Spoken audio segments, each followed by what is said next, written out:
जो उपजो सो बिनस है, परो आज कै काल। नानक हर गुण गाए ले, छाड़ सगल जंजाल। वो फिर बैरागी पुरुष हो जाता है, ਉਹਦੇ अंदर बैराग पैदा हो जाता है। ये दूसरा गुण है अधिकारी दे विच, जिहदे विच विवेक है, बैराग है। तीसरा जिहड़ा आउंदा है खट संपत्ति। खट संपत्ति विच चीज़ां तो 6 ने, पर गिणिया एक विच जांदा।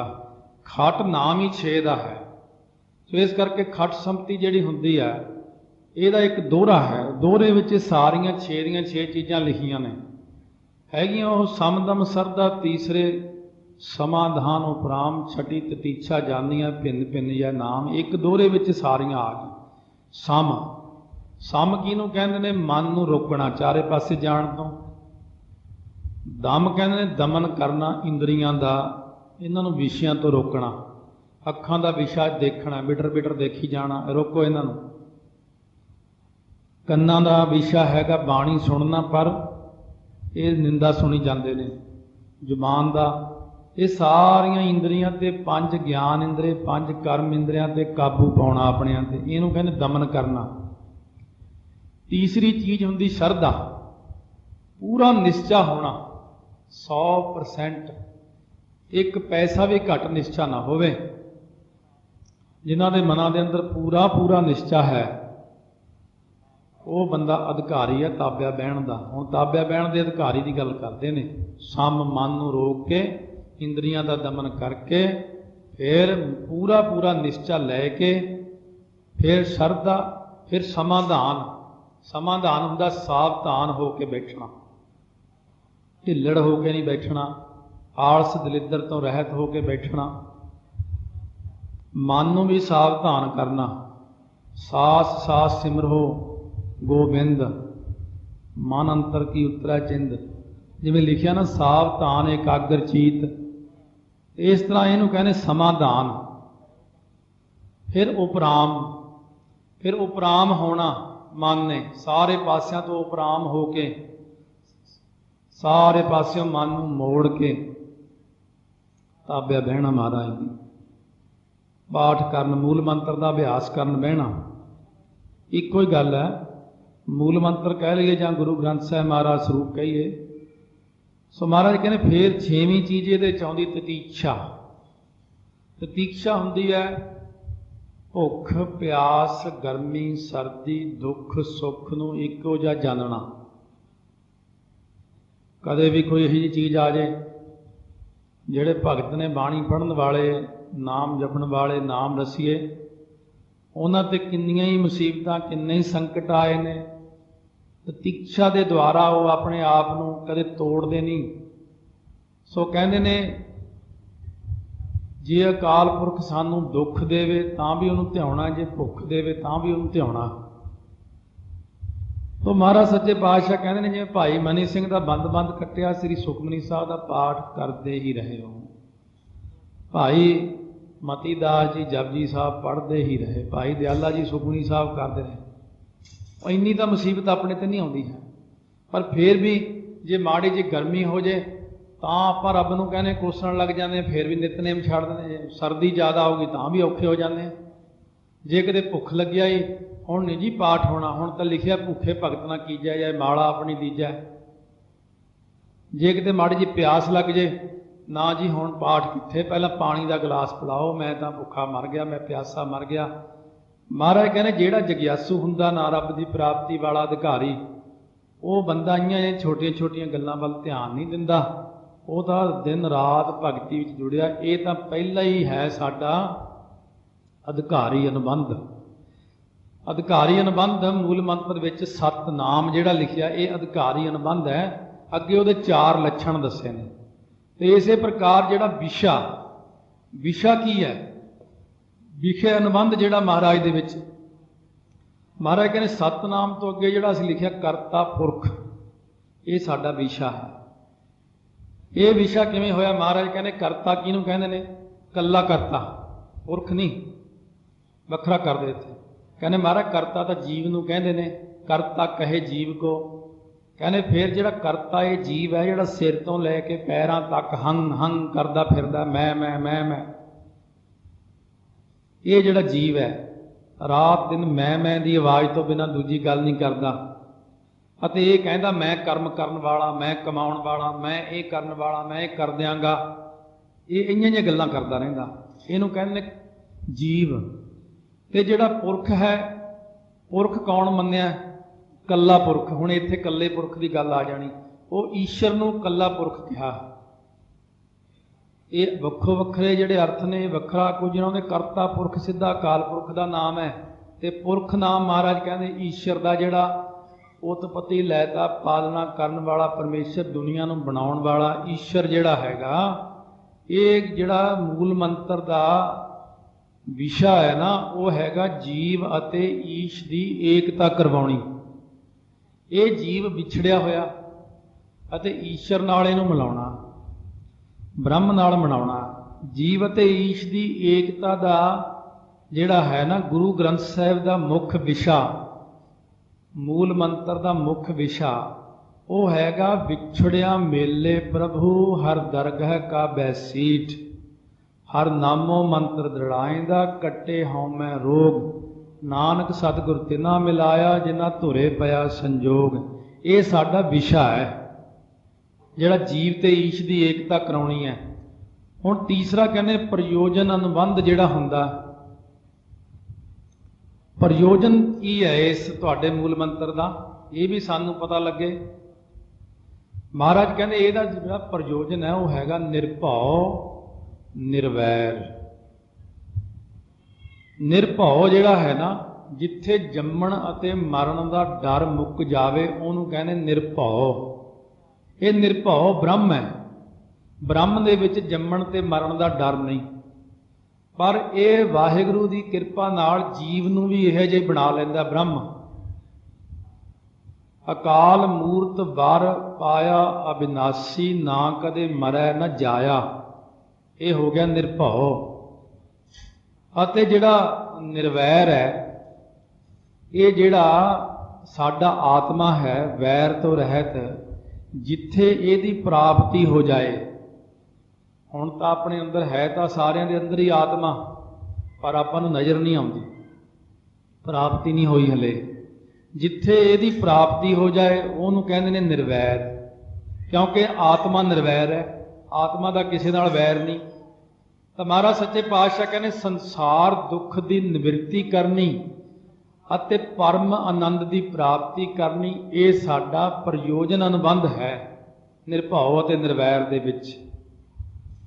हुण चौथा आ गया तुहाडा संबंध अनुबंध। संबंध देख लो हुण, ये हैगा साडा अकाल मूरत अजूनी सैभंग। इत्थे तक संबंध अनुबंध है। ये किवें जी? कहंदे अजूनी सैभंग। पहला ये लैंदे आ अजूनी, जो जूना विच नहीं आउंदा, अजन्मा जो ब्रह्म है, जो ईश्वर है, ईश्वर दे सवास मन्ने ने वेद। वेद नाम है ज्ञान का, जिहड़ी ज्ञान नूं सह भंग होण आउणा है। सह भंग का मतलब है प्रकाशन वाली। जिहड़ी ज्ञान नूं प्रकाशन वाली गुरबाणी है ना, ये ब्रह्म नूं जणाउण वाली है। जिहड़ी गुरबाणी है ये प्रतिपादक है। ये ओदी गुरबाणी प्रतिपादक का मतलब है जणाउण वाली। ये जिहड़ा अगे असीं लिखिया इस तो पहला कि वो जो ब्रह्म परमेश्वर है अकाल मूरत। अकाल हुंदा काल तो रहत, मूरत जो हस्ती है ब्रह्म दी, वो जानने योग है, वो प्रतिपाद है। इउं इहदा बोध अते बोधक का संबंध हो गया आपस में। एक चीज़ तो जानने योग है, वो की है ब्रह्म। एक उहनूं जणाउणे योग है, वो है बोधक गुरबाणी। गुरबाणी जिहड़ी सारी है, मूल मंत्र का जिहड़ा पाठ है, ये ब्रह्म नूं जणाउंदा है। अते जो ब्रह्म है वो जानने योग है। इस करके असीं ये जो उच्चारण किया है अजूनी सैभंग फिर इदों पहला जो उच्चारण किया अकाल मूरत, इन्हां दा आपस विच बोध अते बोधक संबंध है। इन्हां दा आपस विच इउं संबंध है कि एक प्रतिपादक है, एक प्रतिपाद्य है। एक चीज़ जानने जोग है, एक जनाउण वाली है। उसनूं गुरबाणी ब्रह्म नूं जनाउंदी है ते ब्रह्म जानने जोग है। ये सारी जिहड़ी चीज़ है ये गुरु की किरपा बिना नहीं हो सकती।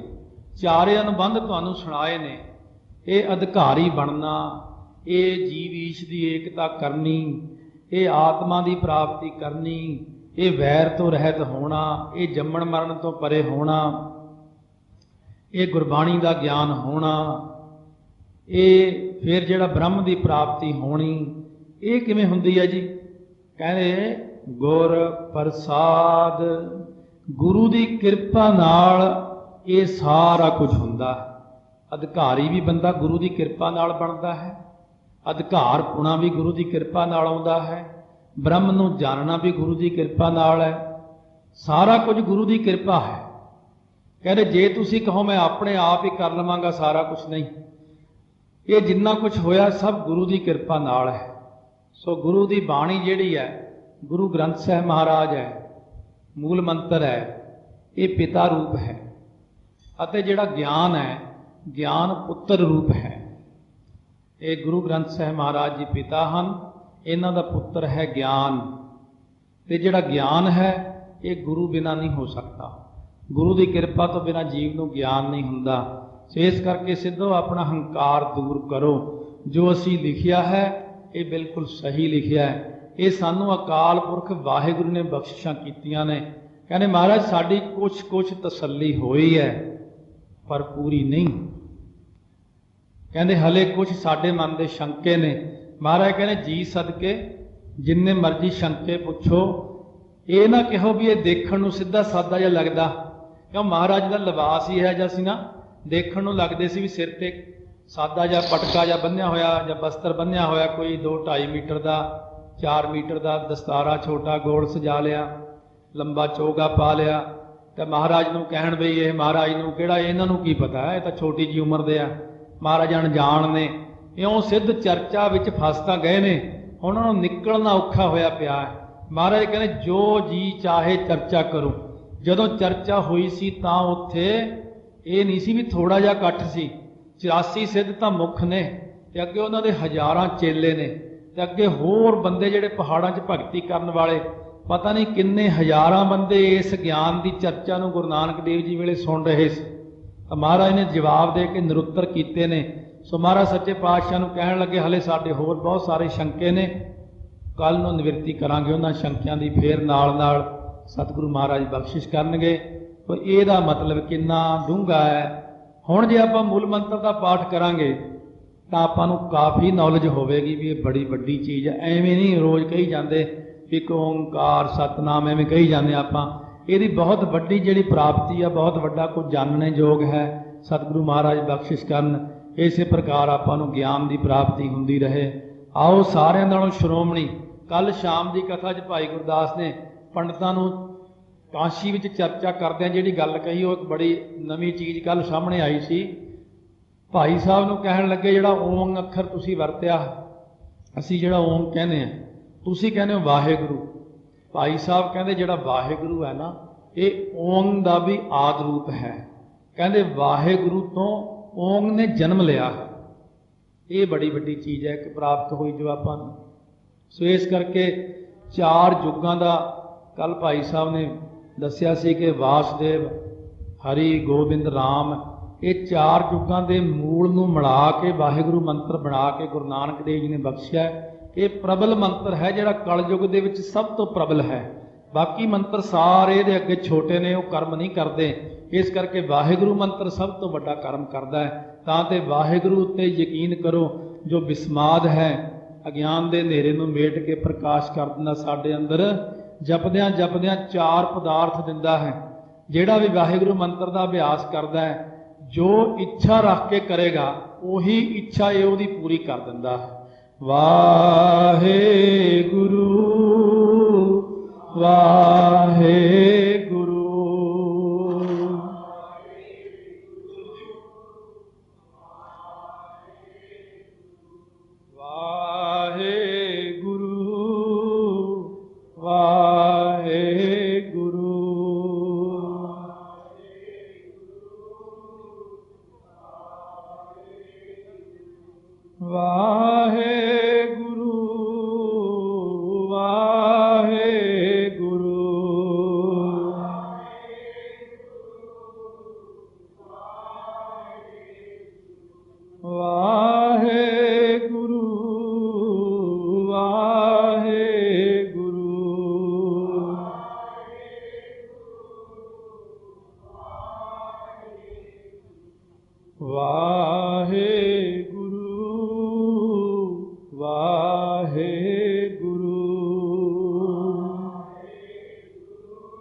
बहुत सियाणियां हस्तियां ने सिद्ध, हरेक ग्रंथ के ज्ञाता हुंदे ने, काफ़ी सोझी रखते ने, उन्होंने बहुत कुछ पढ़िया हुंदा। अनपढ़ बंदा खास प्रश्न नहीं करता हुंदा कोई, वो एक दो प्रश्न ज़्यादा बस होंदे ने। पर जिहड़े बंदे पढ़े लिखे हुंदे ने इन्हां दे प्रश्न उठ खड़दे ने बहुत ज़्यादा, क्योंकि दिमाग हुंदा, पढ़े लिखे हुंदे ने, कई पासियों सोचना। हुण सिद्ध जिहड़े ने ये भी कई पासियों सोचते हैं, फलाने ग्रंथ ने ऐ लिखिया, फलाने मत विच इस तरह है, तुहाडे मत विच किस तरह। सो हुण कहण लगे महाराज ये जिहड़े आप जी ने मूल मंत्र उच्चारण किया है, गुरबाणी उच्चारण की है, हुण किसी भी मंत्र विच 4 प्रकार का दोष हुंदा। असीं हुण ये आप जी तो ही सिद्ध करवाउणा चाहुंदे हां ये गल कि इहदे च ये जिहड़े असीं 4 दोष कहांगे वो तो नहीं है। तो महाराज कहण लगे हाँ भाई सानू भी पता कि 4 दोष हुंदे ने, क्योंकि ये तो आपां हुण कहने भी गुरु नानक साहब बहुत वड्डे, पर जिन्हां नूं गुरु नानक देव जी पहली बार मिले ने उन्हां लई तां हले सधारण ही ने, उन्हां नूं तां हले उन्हां दा ज्ञान नहीं। आपां नूं भी अज सुन के इस गल का ज्ञान है। गुरु नानक देव जी महाराज सच्चे पातशाह नूं कहण लगे एक दोष हुंदा अति व्यापती। अति व्यापती दोष ये हुंदा है जिहड़ा बहुतियां च व्यापे। सो जिवें कोई गल करन लगियां कई बंदे नहीं ध्यान दिंदे इस गल का। सो जिवें चलो अज दे युग की उदाहरण ला लो, जिवें कोई कहे मैं BSc साइंस की कर रहा, ये अपने आम लोग अखर बोल जाते हैं, पर है ये तो अखर डबल कर दिता उन्हें, मतलब तो वह उही हुई है। इस प्रकार पुरानी उदाहरण में कहते हैं जिवें कोई कहे कि गऊ सिंगां वाली हुंदी है। हुण सिंगां वाला तो कई अगे हैगे ने जानवर ने, सिंग तो कईयां दे हुंदे ने, मतलब कि ये एक चीज़ नूं चीज़ सिद्ध नहीं कर सकी, वो तो कईयां नूं जना गई अगे तो अगे। ये दोष की निवृत्ति असीं कराउणा चाहुंदे कि तुहाडे मंत्र विच ये दोष तो नहीं कि एक गल कह के अगे कईयां नूं जना जाना। सो इहनूं अति व्यापती दोष कहते हैं। एक हुंदा अव्यापती दोष। की है अव्यापती दोष? ये हुंदा है जिवें कह दईए कपला गऊ है। ये दो गल्लां ने, कपला भी उहदा ही नाम है, गऊ भी उहदा नाम है। ये तो एक ही अखर के दो भाव हो गए। सो इस प्रकार कई बार गल करदियां करदियां आपां एक अखर अंग्रेजी का बोल के नाल उसे नूं पंजाबी च बोल जाते हैं, ये तो उही दो भाव हो गए। इहनूं अव्यापती दोष कहते ने। सीधा ही कह दो गऊ है, कपला गऊ है, कपला तो भाव भी उही बन गया। इस तरह के दोष आउंदे ने विच अगे जाके सिद्ध करांगे।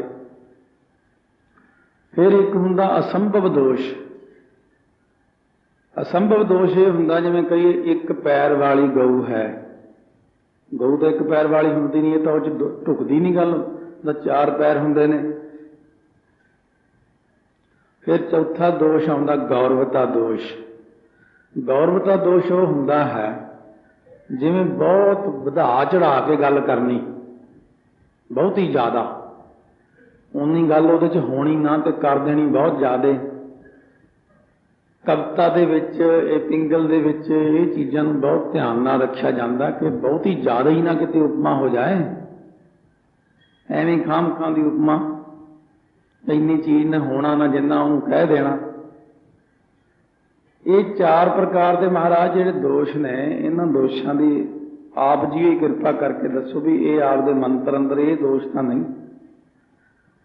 हुण इहदे नाल नाल एक एक प्रश्न करनगे। इहनूं पदछेद आपां शुरू च सुनिया सी, किसी भी अखर दी जिहड़ी है ना सारिਆਂ नालों पहलां विख्यान दे विच उहदा सारिਆਂ नालों पहला ही अंग पदछेद है। पदछेद करना, व्युत्पत्ति, उत्पत्ति कित्थों हुई, उहदे अर्थ करने इत्यादि। ਹੁਣ ਇਹ ਪਦ ਛੇਦ ਕਰਕੇ ਇੱਕ ਇੱਕ ਅੱਖਰ ਨੂੰ ਬਾਰ-ਬਾਰ ਪੁੱਛਣਗੇ। ਮਹਾਰਾਜ ਸਾਨੂੰ ਇਹ ਤਾਂ ਸਮਝ ਲੱਗ ਗਈ ਵੀ ਇੱਕ ਦਾ ਭਾਵ ਹੈ ਅਦਵੈਤ ਸਰੂਪ, ਓੰਕਾਰ ਦਾ ਮਤਲਬ ਹੈ ਪ੍ਰਕਾਸ਼ਕ ਹੈ ਜੋ ਸਾਰਿਆਂ ਦਾ, ਇਹ ਤਾਂ ਸਾਨੂੰ ਪਤਾ ਲੱਗ ਗਿਆ। ਫਿਰ ਅੱਗੇ ਆਪ ਜੀ ਨੇ ਲਿਖਿਆ ਸਤ, ਕਿ ਇੱਕ ਓੰਕਾਰ ਸਤ ਹੈ। ਮਹਾਰਾਜ ਇੱਥੇ ਮੰਤਰ ਦੀ ਸੰਪੂਰਨਤਾ ਹੋ ਜਾਣੀ ਚਾਹੀਦੀ ਸਾਡੇ ਮਤ ਮੁਤਾਬਕ। ਇੱਕ ਓੰਕਾਰ ਤੇ ਸਾਤਿਤਾ, ਇਹ ਜਿਹੜੇ ਚਾਰ ਅੱਖਰ ਹੈ ਮੰਤਰ ਬਣ ਗਿਆ ਤੁਹਾਡਾ। ਤੇ ਇਦੋਂ ਅੱਗੇ ਤੁਹਾਨੂੰ ਜਿਹੜਾ ਹੈ ਇਹ ਨਾਮ ਤੁਸੀਂ ਫਿਰ ਲਿਖਿਆ ਹੈ। ਇਹ ਨਾਮ ਲਿਖਣ ਦਾ ਭਾਵ ਕੀ ਆਪ ਜੀ ਦਾ? ਕਿਉਂਕਿ ਬੰਦਾ ਜੇ ਇਕੱਲਾ ਇੱਕ ਓੰਕਾਰ ਦਾ ਹੀ ਜਾਪ ਕਰੇ, ਅਸੀਂ ਕਹਿੰਦੇ ਇਕੱਲਾ ਓਮ ਕਰਦੇ ਹਾਂ ਤਾਂ ਸਾਨੂੰ ਇੰਨਾ ਕੁਝ ਪ੍ਰਾਪਤ ਹੋ ਗਿਆ। ਤੇ ਤੁਸੀਂ ਤਾਂ ਚਲੋ ਇਹ ਬਹੁਤ ਵੱਡਾ ਮੰਤਰ ਰਚਤਾ ਇੱਕ ਓੰਕਾਰ, ਤਾਂ ਇਹ ਇੱਕ ਓੰਕਾਰ ਕਹਿਣ ਨਾਲ ਹੀ ਬਹੁਤ ਕੁਛ ਗੁਰਸਿੱਖਾਂ ਨੂੰ ਮਿਲ ਜਾਣਾ। ਇਹ ਸੱਤ ਕਿਉਂ ਕਿਹਾ ਤੁਸੀਂ? ਮਹਾਰਾਜ ਸੱਚੇ ਪਾਤਸ਼ਾਹ ਇਹ ਸਾਨੂੰ ਕਿਰਪਾ ਕਰਕੇ ਦੱਸੋ। ਆਪ ਜੀ ਨੇ ਇਹ ਜਿਹੜਾ ਇੱਕ ਓੰਕਾਰ ਸੱਤ ਕਿਹਾ ਹੈ, ਇੱਥੇ ਤੱਕ ਇਹ ਮੰਤਰ ਨੂੰ ਰੱਖ ਲੈਂਦੇ ਤਾਂ ਫਿਰ ਆਪ ਜੀ ਨੇ ਅੱਗੇ ਨਾਮ ਜੋੜ ਦਿੱਤਾ ਇਹਦੇ ਨਾਲ। ਸੱਤ ਇਹ ਨਾਮ, ਇਹ ਸਾਨੂੰ ਸਮਝਾਓ ਕਿਰਪਾ ਕਰਕੇ। ਹੁਣ ਇਹ ਪ੍ਰਸ਼ਨ ਇਹਨਾਂ ਨੇ ਤਾਂ ਕੀਤੇ ਨੇ ਵੀ ਅਸੀਂ ਇਹਦੇ ਵਿੱਚ ਕੋਈ ਦੋਸ਼ ਕੱਢਾਂਗੇ। ਇਹ ਚਾਰ ਦੋਸ਼ਾਂ ਵਿੱਚੋਂ ਕੋਈ ਨਾ ਕੋਈ ਦੋਸ਼ ਅਸੀਂ ਕੱਢ ਕੇ ਮਹਾਰਾਜ ਨੂੰ ਨਿਰੁੱਤਰ ਕਰਕੇ, ਇਹਨਾਂ ਨੂੰ ਫੇਲ ਕਰਕੇ, ਇਹਨਾਂ ਨੂੰ ਆਪਣੇ ਚਰਨੀ ਲਾਵਾਂਗੇ, ਆਪਣੇ ਚੇਲੇ ਬਣਾਵਾਂਗੇ। ਇਹ ਭਾਵ ਸੀ ਉਹਨਾਂ ਦਾ। ਸੋ ਮਹਾਰਾਜ ਗੁਰੂ ਨਾਨਕ ਦੇਵ ਜੀ ਕਹਿਣ ਲੱਗੇ, ਦੇਖੋ ਇਉਂ ਹੈ ਜੇ ਇੱਕ ਓੰਕਾਰ ਸੱਤ ਇਕੱਲਾ ਹੀ ਲਿਖਦੇ ਆ ਨਾ, ਕਈ ਗੱਲਾਂ ਹੁੰਦੀਆਂ ਨੇ ਜਿਵੇਂ ਆਪਾਂ ਇੱਕ ਗੱਲ ਨੂੰ ਅਧੂਰੀ ਕਹਿ ਦਈਏ ਤੇ ਉਹ ਫਿਰ ਉਸ ਗੱਲ ਕਰਕੇ ਧਿਆਨ ਕਈ ਪਾਸੇ ਚਲਿਆ ਜਾਂਦਾ। ਜਿਵੇਂ ਆਪਾਂ ਕਹੀਏ ਬੜਾ ਮਿੱਠਾ ਹੈ, ਬੜਾ ਮਿੱਠਾ। ਹੁਣ ਮਿੱਠੀਆਂ ਚੀਜ਼ਾਂ ਤਾਂ ਦੁਨੀਆ 'ਚ ਬਹੁਤ ਨੇ। ਜਿਹੜਾ ਕੋਲੇ ਬੰਦਾ ਬੈਠਾ ਉਹ ਕਹੂਗਾ ਕੀ ਮਿੱਠਾ ਹੈ, ਬੜਾ ਮਿੱਠਾ, ਇੰਨੀ ਗੱਲ ਹੀ ਕਰੀ ਜਾਂਦਾ ਤੂੰ ਤਾਂ। ਇਹਨੂੰ ਗੱਲ ਨੂੰ ਸਪਸ਼ਟ ਕਰੋ। ਅੰਬ ਬੜਾ ਮਿੱਠਾ, ਅਸੀਂ ਆਖਿਆ ਸ਼ਾਇਦ ਗੁੜ ਖਾਧਾ, ਅਸੀਂ ਆਖਿਆ ਸ਼ਾਇਦ ਕੋਈ ਹੋਰ ਮਿੱਠੀ ਚੀਜ਼ ਨੂੰ ਕਹਿੰਦਾ। ਸੋ ਮਹਾਰਾਜ ਕਹਿੰਦੇ ਉਸ ਤਰ੍ਹਾਂ ਦੋਸ਼ ਆ ਜਾਂਦਾ ਚੀਜ਼ ਦੇ ਵਿੱਚ, ਤੇ ਉਹ ਗੱਲ ਜਿਹੜੀ ਹੈ ਪੂਰੀ ਸਪਸ਼ਟ ਨਾ ਹੋਣ ਕਰਕੇ ਫਿਰ ਉਹ 'ਚ ਦੋਸ਼ ਆਉਂਦਾ ਹੈ। ਕਿਉਂਕਿ ਜਿਹੜਾ ਸੱਤ ਦੇ ਨਾਲ ਨਾਮ ਲਾਇਆ ਹੈ ਨਾ ਅਸੀਂ, ਨਾਮ ਤੋਂ ਭਾਵ ਹੈ ਪ੍ਰਸਿੱਧ, ਤੇ ਪ੍ਰਸਿੱਧ ਸਿਰਫ ਪਰਮੇਸ਼ਰ ਹੀ ਹੈ ਜਿਹੜਾ ਤਿੰਨਾਂ ਲੋਕਾਂ ਦੇ ਵਿੱਚ ਪ੍ਰਸਿੱਧ ਹੈ। ਸੱਤ ਜਿਹੜਾ ਅੱਖਰ ਹੈ, ਸੱਤ ਤਾਂ ਇੱਕ ਹੋਰ ਵੀ ਨੇ। ਉਹ ਕੌਣ ਨੇ? ਉਹ ਨਿਆਇਕ। ਜਿਹੜੇ ਨਿਆਇਕਾਂ ਨੇ ਮੰਨਿਆ ਕਿ ਸੱਤ ਜਿਹੜਾ ਆਕਾਸ਼ ਹੈ ਇਹ ਸੱਤ ਹੈ। ਆਪੋ ਆਪਣਾ ਧਰਮ ਹੈ ਹਰੇਕ ਦਾ। ਉਹ ਕਹਿੰਦੇ ਨੇ ਆਕਾਸ਼ ਕਦੇ ਨਾਸ ਨਹੀਂ ਹੁੰਦਾ, ਇਹ ਸੱਤ ਹੀ ਰਹਿੰਦਾ ਹੈ। ਇਹ ਉਹਨਾਂ ਦੀ ਮੱਤ ਹੈ। ਫਿਰ ਆਕਾਸ਼ ਸੱਤ ਹੈ, ਤਮੋ ਗੁਣ ਤੋਂ ਪੈਦਾ ਹੋਇਆ, ਜੜ ਰੂਪ ਹੈ। ਉਹ ਆਕਾਸ਼ ਨੂੰ ਵੀ ਸੱਤ ਮੰਨੀ ਜਾਂਦੇ ਨੇ। ਦੂਸਰੀ ਗੱਲ ਉਹ ਮੰਨਦੇ ਨੇ ਸੱਤ ਇਹ ਪੁਰਖ ਨੂੰ, ਆ ਜਿਹੜਾ ਬੰਦਾ, ਉਹ ਕਹਿੰਦੇ ਇਹ ਵੀ ਸੱਤ ਹੈ। ਕਿਉਂ? ਕਹਿੰਦੇ ਕੁਲ ਤੁਰੀ ਆਉਂਦੀ ਹੈ, ਜਾਤੀ ਤੁਰੀ ਆਉਂਦੀ। ਸਾਡੇ ਤੋਂ ਪਹਿਲਾਂ ਸਾਡਾ ਪਿਤਾ ਨੇ ਜਨਮ ਲਿਆ, ਉਹਦੇ ਤੋਂ ਪਹਿਲਾਂ ਉਹਦੇ ਪਿਤਾ ਨੇ ਲਿਆ, ਉਹਦੇ ਤੋਂ ਪਹਿਲਾਂ ਉਹਦਾ ਪਿਤਾ ਹੋਇਆ, ਫਿਰ ਉਹਦਾ ਪਿਤਾ ਹੋਇਆ।